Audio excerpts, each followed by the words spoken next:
Have you ever felt that unmistakable sense that you're right there, like right on the edge of something really big, something massive that feels like it's been building up kind of under the surface? Yeah, definitely. A lot of people experience that. Exactly. And what's really interesting, and what we're diving into today, is that these huge breakthroughs, they don't seem to just pop up randomly. No, there's often a pattern. There really is a pattern so predictable almost that once you see it, you start noticing it. So our mission today is to unpack that pattern. We want to explore those really intense moments, the tough times right before everything changes. Right. And understand why the challenges themselves often seem to be the key ingredients for success. Exactly. We're digging into some fascinating insights from a YouTube source that really flips the script on how we usually think about struggle and, well, winning. It's a powerful way of looking at things, absolutely. It reveals something quite profound about our potential and that winding road towards achieving something significant.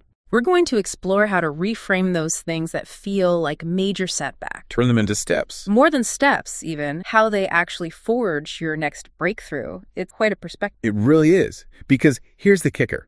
The kind of counterintuitive idea our source brings up right before the big breakthrough. Things often feel like they're completely falling apart. Okay, so let's get into that. Our source calls this the compression phase. Can you picture it? That time just before a huge win where, honestly, it feels like the walls are closing in. Yeah, everything seems to be going wrong. Right. The pressure is just immense, almost unbearable. And every logical part of your brain is screaming, just quit, cut your losses. But that's the crucial point the sauce makes. That's where the diamond is forming. Exactly. It's not just a setback, it's an active forging process. And what's really cool here is the analogy the source uses. Powerful. The diamond. Yeah, pressure doesn't destroy diamonds, it creates them. I mean, think about it. Plain old carbon only becomes this brilliant, incredibly hard diamond under extreme pressure and heat. Right. Otherwise, it's just pencil lead, graphite. Precisely. Take away that intense pressure, and nothing remarkable happens. The source argues the same is true for us, for human potential. These challenges, this heat, it's not delaying your breakthrough. It's forging it. It's forging it. And it's not just about passively enduring it either. The source talks about how to actively use that pressure, almost like a diagnostic tool, to figure out your next step. Wow. Okay. And you see this pattern in so many iconic stories, don't you? Oh, absolutely. Like take Michael Jordan. Can you imagine being him sophomore year, high school? You try out for varsity basketball and you get cut. Devastating for a kid passionate about the game. Totally. The coaches literally said he wasn't good enough. He went home, locked himself in his room, apparently just cried. Just utterly crushed. Yeah. But even in that moment, something else was happening under the surface. That pressure, that rejection, it was shaping. It wasn't the end. No. It was a key ingredient, maybe the ingredient that sparked the fire to become the greatest ever. And that's a perfect example of the pattern. It wasn't just a failure he overcame. It was part of the forging process itself. Right. Our source puts it really well. Every failure is data, and every setback is preparation. Failure is data. I like that. It's not about pretending it doesn't hurt, but about actively looking at it. What did I learn? What didn't work? What skill did this force me to develop? It completely reframes things we usually just label as bad. Yeah, it shifts the focus. And then there's Thomas Edison. Imagine being in his lab. Attempt number 1,000 for the light bulb fails. 1,000 tries. Can you imagine the mood? His assistants must have thought he was absolutely nuts. Probably whispering. Investors are bailing. Newspapers are calling him a fraud. The external pressure alone must have been crushing, let alone the internal doubt, the sheer exhaustion. But Edison's viewpoint, which the source highlights, is incredible. He just saw it differently. He didn't see failures, did he? No. He understood, instinctively maybe, that every failure was data. Every setback was prep, just like we were saying. Yeah. And this is the really mind-blowing part. He apparently saw every moment of doubt as the universe asking him one final question. Which was? Are you ready for what's about to change everything? Whoa. Okay, that's a powerful way to frame doubt. But let's be real. If you're drowning in doubt, feeling like you're failing over and over, how do you tell the difference? How do you know if it's the universe asking that final question versus, a genuine sign that maybe this isn't the right path or you need to pivot? That's a really important question. And the source doesn't suggest just blindly pushing through regardless. It's more about refining the approach, not necessarily abandoning the core dream instantly. It's about interest. Asking yourself, okay, what specifically are these failures? Is the core idea flawed, or is it my execution, my time? Maybe the market isn't ready. So using the doubt to ask better questions. Exactly. Not just, should I quit? But how can I adapt based on this data? It's about intelligent pivoting, learning from the feedback loop instead of just feeling crushed. Got it.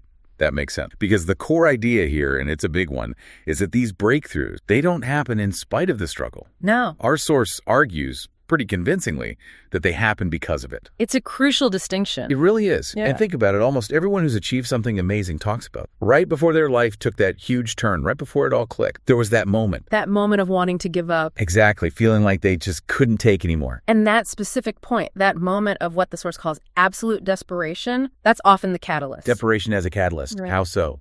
Well, the idea is that sometimes hitting rock bottom, having seemingly nothing left to lose, it actually frees you. Removes the fear. Removes the fear, the safety nets, the excuses. It forces you to be bolder, maybe take risks you were too comfortable or scared to take before. It's in that stripped down state that real creativity and, frankly, courage can bubble up. The source shared a story about this, right? Oh, yeah, a really powerful example. So she was a single mom, juggling 3 jobs, just trying to keep her head above water, but dreaming of starting her own business. Mm-hmm. Constantly struggling. Right.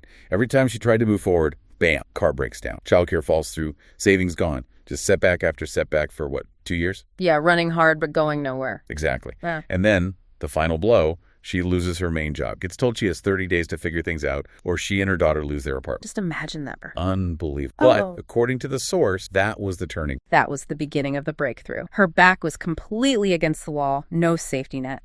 Nothing left. So what did she do? She stopped playing it safe, stopped making excuses, stopped waiting for the perfect time that never comes. She just launched her online consulting business, just her laptop and the expertise she already had. Wow. And within 6 months, making more than all 3 previous jobs combined. No way. Yes. And 2 years later, team of 12, cover of a business magazine. But the key, as the source emphasized, is that it all started right there. In that moment of absolute desperation. Exactly. When she had no choice but to bet entirely on herself. The pressure wasn't the enemy. It was the catalyst that forced her hand. That's incredible. And, listening to this, maybe you listening right now are feeling that kind of pressure. Mm-hmm. Maybe you're wondering, am I strong enough for this? Am I smart enough? Do I even deserve what I'm aiming for? You look at where you are, and that breakthrough feels miles away. Impossible even. It's easy to feel that way. But what if? What if that feeling, that intense pressure, as our source suggests, is actually proof that you're closer than you've ever been? It's like a storm, right? Yeah. A storm feels overwhelming when you're in it. Right. But it doesn't last forever. Eventually, the wind calms down, the clouds break. And the sun comes out. Right. But the really important part, after the storm, the landscape is different. Things have shifted. Old trees might be down, but new paths might be visible. Paths that weren't there before. Exactly. What seemed impossible before the storm might now feel like the obvious next step. But, okay, so the storm passes. Things might calm down, but then often comes another challenge, maybe even a harder one. Yeah, this leads to another really interesting point from the source about the wait. The waiting. The source argues that is often the hardest part. Not the work itself, not the grinding, not even the feeling we just talked about. It's the gap. It's the gap, that space between, planting the seed and seeing that first tiny green shoot. Or knocking on the door and silent, waiting for footsteps. That silence can be deafening. Yeah. And according to the source, that's where most people bail. Absolutely. They mistake the silence for absence. They think the delay means denial. It's not happening. Guess it wasn't meant to be. Exactly.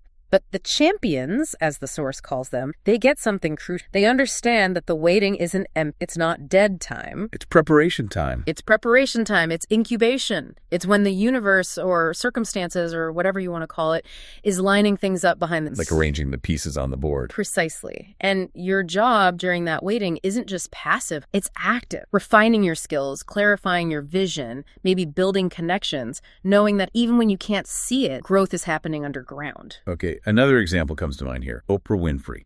Oh, perfect example of redirection, too. Totally. Famously fired from her first TV job, right? As a news anchor. Because she was too emotionally invested. Can you believe that? Her boss literally told her she was unfit for TV news because she cared too much about the stories. Imagine hearing that, questioning your whole approach. Must have been devastating. Yeah. But looking back, that very thing, her authentic emotional connection, Yeah. that wasn't a flaw. It was her superpower. It was her superpower, waiting to be unleashed in the right format, the right arena. And that rejection, firing, it absolutely pushed her, redirected her towards the path that was truly her, the talk show. Yeah. And this is where the source gets really in. It suggests that every no was actually redirecting them toward the yes that Wow. Every no, a redirection. It flips the whole idea of rejection on its head. It's not a dead end. It's a detour sign pointing you somewhere potentially better, more aligned. Okay, but hang on. It's easy for us to sit here and say, oh yeah, that no was just redirection when we're talking about Oprah looking back decades later. Sure, hindsight is 20/20. Right. But when you're the one getting the no, when that door slams shut in your face, how do you actually manage to see it as a signpost instead of just, total failure and proof you should give up? How do you make that shift in the moment? That's the million-dollar question, isn't it? It's about cultivating what the source refers to as directional trust. Directional trust. Yeah. It's this underlying belief, this faith almost, that even if you don't get the why right now, there's a bigger picture unfolding. It's about consciously trying not to internalize the no as I'm not. But instead seeing it as external feedback. Okay, this specific door isn't the one right now. It requires deliberately shifting your focus from the closed door to looking around for which other doors might be open or even slightly ajar. It takes practice, for sure. Yeah, I can imagine. The muscle to build. Okay, and then there's Stephen King. Talk about rejection. Oh, King's story is legendary. His first novel, Carrie? Yep. Rejected how many times? 30 times. 30. Yeah. 30 publishers said, nope, not interested. He actually gave up. Threw it in the... Literally threw the manuscript in the bin. Decided writing wasn't for him. Imagine if his wife hadn't fished it out. And convinced him to try just one more time. The world would have missed out on hundreds of millions of books. He was that close to quitting forever. And analyzing King's story with this framework, it's so clear. The breakthrough didn't happen despite all them. It happened because of them. How? Well, maybe those early versions weren't quite right. Maybe the market wasn't ready. Maybe he needed that resilience forged through rejection. But the core idea holds. Every closed door was actually protecting them from a path that wasn't meant for them. Protecting. And every delay was actually preparation for a destiny they couldn't even imagine yet. 30 rejections prepare you for a career facing critics, deadlines, pressures. That makes sense. So connecting this back, maybe you listening or experiencing this right now. Yeah. That opportunity that vanished last month, that relationship end, that investment tanking, the job you were sure you'd get. Things that feel like major loss. Right. You've probably been seeing them as setbacks, proof that you messed up or you're on the wrong track. Yeah. But what if? What if they're actually course corrections? Nudges from the universe. Exactly. What if they're clearing the way for something so much better, something your current self can't even picture yet? The source talks about this using the idea of the ego versus the soul. Okay, how does that work? Well, your ego, it says, wants everything. It sees any delay as a personal rejection, proof of failure. Impatient, yeah. Very. But your soul, or your deeper intuition, it understands that timing is everything. It sees delay potentially as protection. Protection from something not right for you. Or protection until the time is right. And similarly, the ego interprets struggle as punishment. Why is this happening to me? Right. Victim mode. Whereas the soul recognizes struggle as preparation. It asks, what is this preparing me for? It's a fundamental shift perspective. A shift from victim to student. Exactly. It helps you navigate these tough times with more grace, more resilience, and maybe even a bit of curiosity. So wrapping this all up then, what our deep dive today suggests is that your breakthrough, it's not something you have to desperately chase down or force into happening. No, it's not about wrestling it into existence. Instead, it's pictured as something that's already moving toward. It's gathering momentum with